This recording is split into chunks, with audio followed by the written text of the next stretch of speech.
आपने कभी सोचा है जब कोई कंपनी आईपीओ लेती है तो वो पैसे रेस करती है, क्या वो सारा अमाउंट कंपनी को ही जाता है? कई बार आईपीओ के थ्रू कंपनी जो पैसा रेस करती है वो कंपनी के पास बिल्कुल नहीं जाता। वो चला जाता है कंपनी के एग्जिस्टिंग शेयर होल्डर्स की पॉकेट में, जैसे कंपनी के प्रमोटर्स, गवर्नमेंट या किसी बड़े इन्वेस्टर के पास जो अपने पुराने शेयर्स बेच रहे होते हैं। इसी को हम कहते हैं ओएफएस, मतलब ऑफर फॉर सेल। जब भी कोई आईपीओ मार्केट में आता है वो क्लियरली बताता है कि ये फ्रेश इश्यू है, ओएफएस है या दोनों का मिक्स है। फ्रेश इशू में नए शेयर्स बनाते हैं और वो पैसा कंपनी को मिलता है, लेकिन ओएफएस में कोई नया शेयर नहीं बनता, सिर्फ एग्जिस्टिंग शेयर होल्डर्स अपना हिस्सा बेच रहे होते हैं और वो पैसा उन्हीं के पास जाता है। ये हुआ आईपीओ के अंदर वाला ओएफएस, जिसे हम प्राइमरी मार्केट ओएफएस कहते हैं। पर एक दूसरा टाइप का भी होता है जो आईपीओ के बाद कंपनी के ऑलरेडी लिस्टेड होने के बाद आता है। इसे कहते हैं secondary market OFS. Hello friends, मैं हूं Mansi and welcome to Arihant plus corporate action series. आज हम बात करेंगे इसी सेकेंडरी मार्केट ओएफएस की।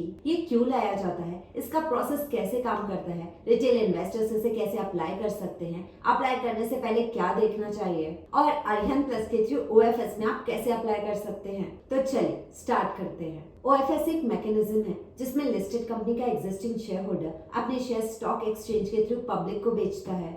इसमें तीन बातें समझना बहुत इंपॉर्टेंट है। पहली, ओएफएस में कोई नया शेयर इश्यू नहीं होता, इसलिए एग्जिस्टिंग शेयर होल्डर्स की होल्डिंग डाइल्यूट नहीं होती है। दूसरी, शेयर्स बेचने से जो पैसा आता है वो कंपनी को नहीं, सेलिंग शेयर होल्डर्स को मिलता है। तीसरी, ओएफएस का प्रोसेस रिलेटिवली फास्ट होता है और जनरली T+1 ट्रेडिंग डेज में कंप्लीट हो जाता है। Now the question is, why do companies do OFS? Company के ओएफएस करने के तीन कॉमन रीजंस होते हैं। पहला reason minimum public share holding rule है।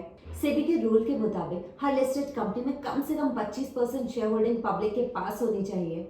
अगर प्रमोटर या गवर्नमेंट की होल्डिंग 75% से ज्यादा हो जाती है तो वो अपनी स्टेक कम करने के लिए ओएफएस यानी ऑफर फॉर सेल लाते हैं। दूसरा रीजन गवर्नमेंट डिसइन्वेस्टमेंट है। अक्सर गवर्नमेंट पैसे रेज करने के लिए पीएसयू कंपनीज में अपनी कुछ स्टेक बेचती है। रिसेंट में Coal India, BHEL, Central Bank of India और एनएलसी इंडिया जैसी गवर्नमेंट कंपनीज के ओएफएस आए हैं। मई 2026 में ही गवर्नमेंट ने कोल इंडिया में 2% स्टेक ओएफएस के थ्रू बेचा था। तीसरा रीजन प्रमोटर या लार्ज इन्वेस्टर का एग्जिट है। कभी प्रमोटर अपनी होल्डिंग कम करना चाहता है या कोई प्राइवेट इक्विटी इन्वेस्टर अपना पैसा निकालना चाहता है। दोनों ही केसेस में ओएफएस यूज होता है। यहाँ सेलर का रीजन समझना इम्पोर्टेंट है। गवर्नमेंट का ओएफएस डिसइन्वेस्टमेंट या पब्लिक शेयर होल्डिंग कंप्लायंस का डिसीजन हो सकता है।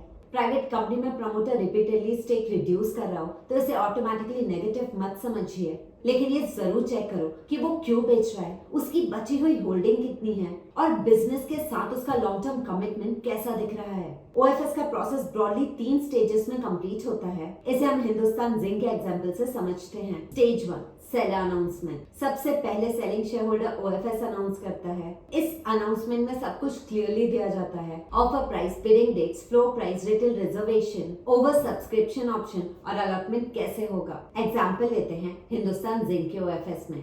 नॉन रिटेल इन्वेस्टर्स के लिए फ्लोर प्राइस 685 रुपीज पर शेयर रखी गई थी। फ्लोर प्राइस का मतलब है मिनिमम बिडिंग प्राइस। इसके नीचे कोई वैलिड बिड प्लेस नहीं कर सकता। लेकिन एक बात ध्यान रखिए, फ्लोर प्राइस देखकर ये अज्यूम मत करिए कि शेयर्स उसी प्राइस पर अलॉट होंगे। फाइनल प्राइस, जिसे हम कट ऑफ प्राइस कहते हैं, डिमांड और बिड्स के बेसिस पर डिसाइड होती है। इस केस में रिटेल कट ऑफ प्राइस भी 685 रुपीज ही रही। सेलर चाहे तो रिटेल इन्वेस्टर्स को डिस्काउंट भी दे सकता है फ्लोर प्राइस पर, लेकिन ये हर ओएफएस में कंपलसरी नहीं होता। अनाउंसमेंट में एक और इम्पोर्टेंट चीज होती है, ओवर सब्सक्रिप्शन ऑप्शन, जिसे हम ग्रीन शू ऑप्शन भी कहते हैं। इसका मतलब है सेलर पहले एक बेस साइज अनाउंस करता है, लेकिन साथ में ये भी बता देता है कि अगर डिमांड स्ट्रॉन्ग रही तो वो बेस साइज से ज्यादा शेयर्स भी बेच सकता है। हिंदुस्तान जिंक के इसी ओएफएस में बेस साइज था 3.35 करोड़ शेयर्स का, लेकिन ओवर सब्सक्रिप्शन ऑप्शन के थ्रू वेदांता ने एक्स्ट्रा 1.41 करोड़ शेयर्स बेचने का राइट भी रखा था। मतलब टोटल मिलकर 4.76 करोड़ शेयर्स तक बिक सकते थे। Stage 2, non retail bidding. Hindustan zinc OFS में नॉन रिटेल बिडिंग 28 जनवरी को हुई। इस कैटेगरी में इंस्टीट्यूशनल इन्वेस्टर्स आते हैं और वो इन्वेस्टर्स जिनकी बिड वैल्यू 2 लाख से ज्यादा होती है। नॉन रिटेल इन्वेस्टर्स ने 685 रुपीज की फ्लोर प्राइस पर बिड की और उनकी बिडिंग के बेसिस पर ही रिटेल इन्वेस्टर्स के लिए कट ऑफ प्राइस डिसाइड हुई। कट ऑफ प्राइस सिंपल भाषा में सबसे कम सक्सेसफुल प्राइस जहां तक शेयर्स अलॉट किए जाते हैं। Stage 3 retail bidding. Retail investors के लिए बिडिंग विंडो अगले दिन खुलती है, इस केस में 29 जनवरी को। यहाँ retail cut off price 685 rupees थी, मतलब retail investors cut off option select करके 685 रुपीज पर बिड कर सकते थे। अलॉटमेंट ऑफर के टर्म्स के अकॉर्डिंग होगा। यहाँ एक इम्पोर्टेंट रूल याद रखिए, रिटेल कैटेगरी में आने के लिए आपकी टोटल बिड वैल्यू 2 लाख से ज्यादा की नहीं होनी चाहिए, और ये लिमिट सिर्फ एक एक्सचेंज पर नहीं, एनएससी और बीएसई दोनों पर कंबाइंड बिड्स पर अप्लाई होती है। अगर आपकी टोटल बिड वैल्यू इस लिमिट को क्रॉस कर जाती है तो आप रिटेल कैटेगरी के लिए इनएलिजिबल हो सकते हैं। आप ओएफएस में अरिहंत प्लस के थ्रू इजीली अप्लाई कर सकते हैं। आपको कस्टमर सर्विस टीम को कॉल करके उनके क्वांटिटी और बिड प्राइस बताना होगा और वो आपके बिहाफ पर अप्लाई करेंगे।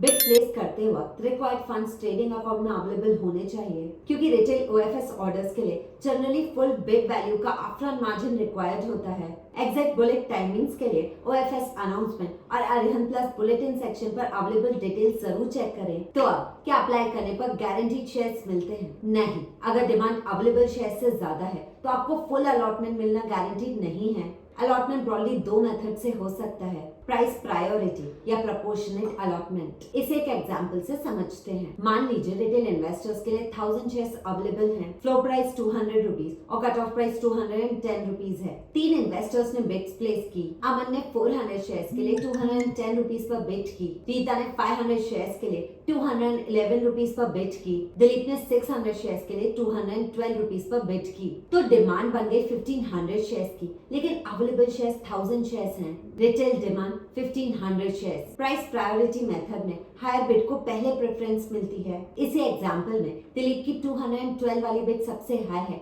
इसलिए उसे पहले 600 शेयर्स अलॉट हो सकते हैं। अब बचे 400 शेयर्स। रीता ने 500 शेयर्स के लिए अप्लाई करा था 211 रुपीज पर, लेकिन सिर्फ 400 शेयर्स ही बचे हैं, तो उसको पूरी 500 नहीं सिर्फ 400 शेयर्स मिलेंगे। अमन की बिड सबसे लो होने की वजह से उसे अलॉटमेंट नहीं मिलेगा। और एक इम्पोर्टेंट बात, प्राइस प्रायोरिटी में पेमेंट 2 तरीके से हो सकती है। अगर ओएफएस सिग्नल क्लियरिंग प्राइस पर है तो सभी सक्सेसफुल इन्वेस्टर्स एक ही कॉमन डिस्कवर्ड प्राइस पे करते हैं। अगर ओएफएस मल्टीपल प्राइस मेथड पर है तो हर सक्सेसफुल इन्वेस्टर अपनी रिस्पेक्टिव बिड प्राइस पर पे करता है। प्रोपोर्शनेट अलॉटमेंट मेथड में एलिजिबल इन्वेस्टर्स के बीच अवेलेबल शेयर्स उनकी डिमांड के प्रोपोर्शन में डिवाइड होते हैं। इसी एग्जांपल में अमन, रीता और दिलीप ने 400, 500 और 600 शेयर्स के लिए ओएफएस के थ्रू अप्लाई करा। अवेलेबल है 1000, मतलब रफली हर किसी को अपनी डिमांड का 2/3 हिस्सा मिलेगा।